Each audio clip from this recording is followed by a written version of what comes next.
So the body was initially at rest, so u equals to 0, and the final velocity is 6 and time is 3.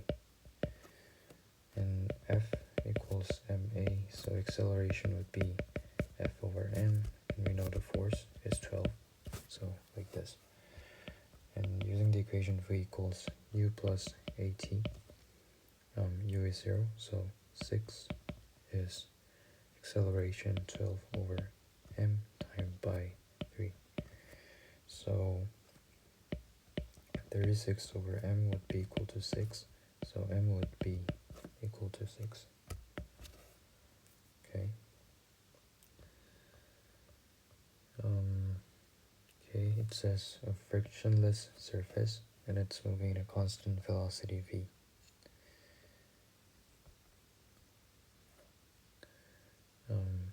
Although there's a weight acting downwards, as there's the same magnitude of force called normal force acting to the opposite direction, these two forces can be cancelled out, so we don't need to worry about these forces. And in case of horizontal forces, there's no force because there's no friction, so no work needs to be done to carry out the motion, so the work should be 0.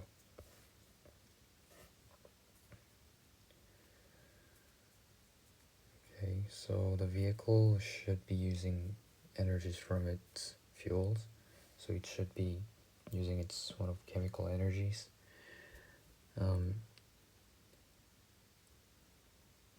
The question doesn't specify whether the engine of the car is ideal or not, but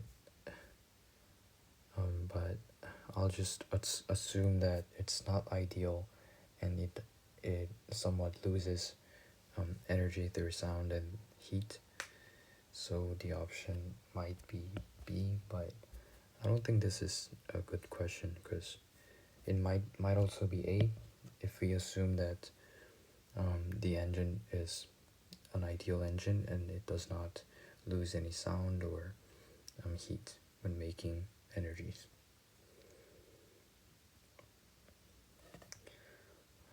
This one is topic 1 question, but I'll just do it anyways.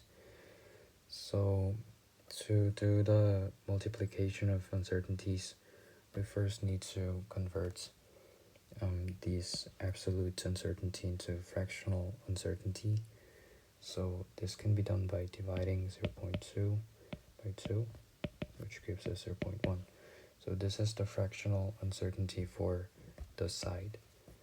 So it's 2 plus minus 0.1. And to calculate the cube, this needs to be cubed. So 2 cubed is 8. 8 plus minus 0.1 is added for 3 times 0.3. So plus minus 0.3. And this value is fractional uncertainty. So to convert this into absolute uncertainty, we need to multiply this into 8. So 0.3 times by 8 gives us 2.4.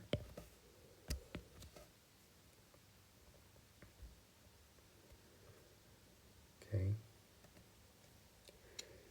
they have the same initial momentum, but they have a different mass. So P equals mv, but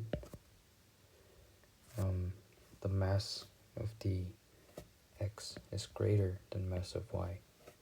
So mx is my, meaning that the velocity of mx would be smaller than the velocity of y. And as the s is ut plus half at squared, and x has the smaller u, the horizontal distance for x would be less than y. And in case of time, as there's no mass included in any of the equations to calculate the mass, the time would stay the same for those two masses. So it would be this one.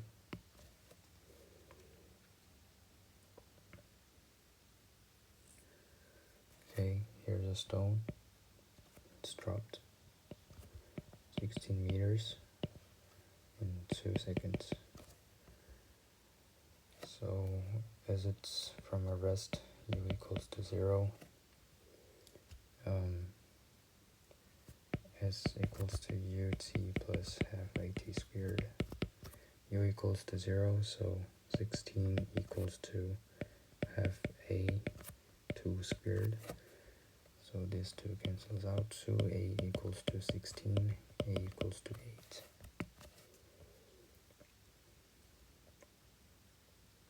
Okay.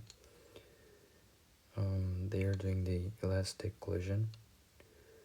And after the collision, this would move here as the velocity, and this would move here as the velocity after the collision.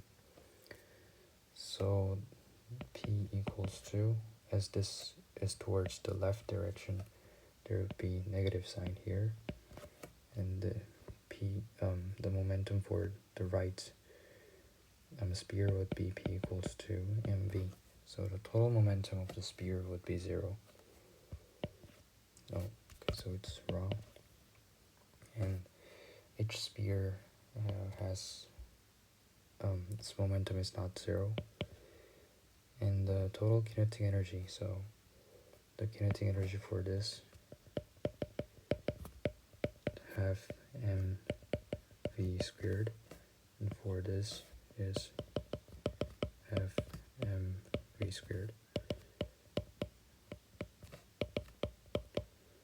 So if you add them up, you'll get mv squared. So this one is right. And they don't have a 0 kinetic energy. This is wrong.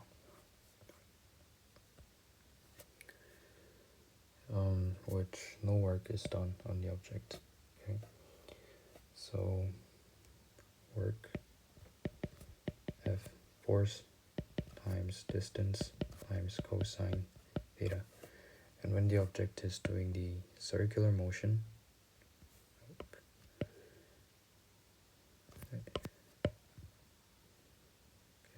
circular motion, here is the force, and here is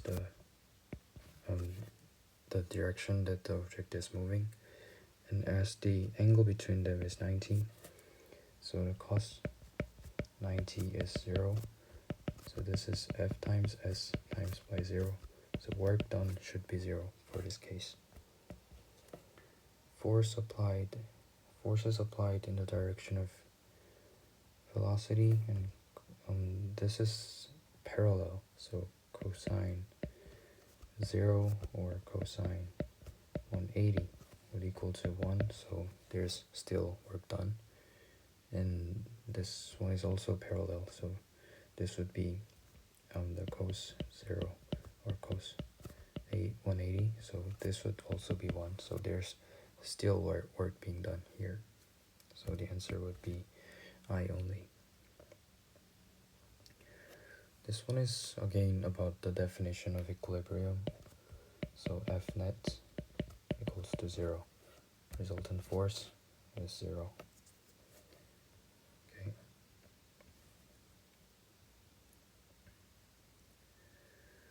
Okay, the velocity is 20 meters per second, and t is 2.5. So the distance is 3 times t. 20 times by 2.5 is 50 meters. Released from rest, u equals to 0. Air resistance negligible. Okay. So falling from like this, g. The distance ut plus half at squared. But as the u is equals to 0, s is equal to half at squared. Okay, and in the 4th second of the motion, so let t equals to 4, s equals to half a times 16, so it's 8a. The gravitational field of the Earth, so a would be g, which is about 10, so this would be 80. And in the same equation, s equals half at squared, put t equals to 3. So s would be half a times by 9, which is half times by 9 is 45. So the distance traveled during the 4th second would be 80 minus 45, which is 35. Because when after 4 seconds after releasing the object, it has traveled 80 meters for 4 seconds, and it has traveled 45 meters for 3 seconds. So t equals to 3, t equals to 4.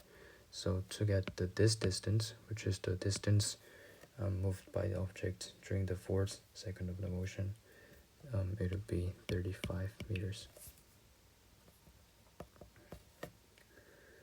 Okay, here's the wall. Here's the ball with mass m and velocity v, traveling like this here. Okay, so momentum p equals to mv. So yep, initial momentum would be mv. And after the collision, after this one is coming out, mass would be the same. But the velocity, it's a vector quantity, so as its direction is changed, it would have negative sign in front of it. So momentum final would be negative mv. So delta p would be mv minus mv, so it's 2 mv here. Okay, so the object is released from a stationary balloon of height h. So it's like this, and another object, the height same h, but it's rising at a constant speed, so it would like this, a constant speed like u. So the distance would increase, more time would be needed, and the speed would be greater because it has fallen from the higher position, but acceleration would be constant as the same amount of gravitational attraction g would be acting on both of these objects.